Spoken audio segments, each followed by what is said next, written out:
Nagalak ang mga kawani ng provincial government sa pagdating ng national validators kamakailan na sina LGOO or Local Government Operations Officer 5 Elmer Tumagan at Administrative Assistant 2 Vincent Alan Labuguen mula sa Bureau of Local Government Supervision DILG Central Office.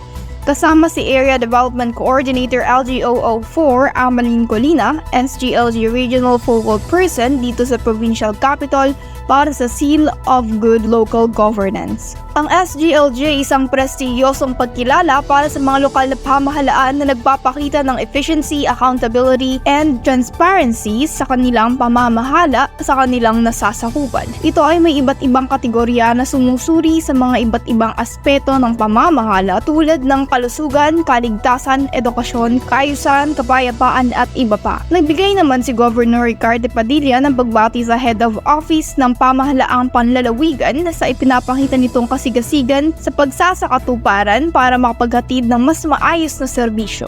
Gayun din ang pasasalamat ito sa DILG Camarines Norte sa pamumuno ni Provincial Director Melody E. Relucio, Career Executive Service Office 5 para sa kanilang paggabay. Samantala, nauna nilang binisita ang bayan ng Paracale at Basud para sa kanilang validation.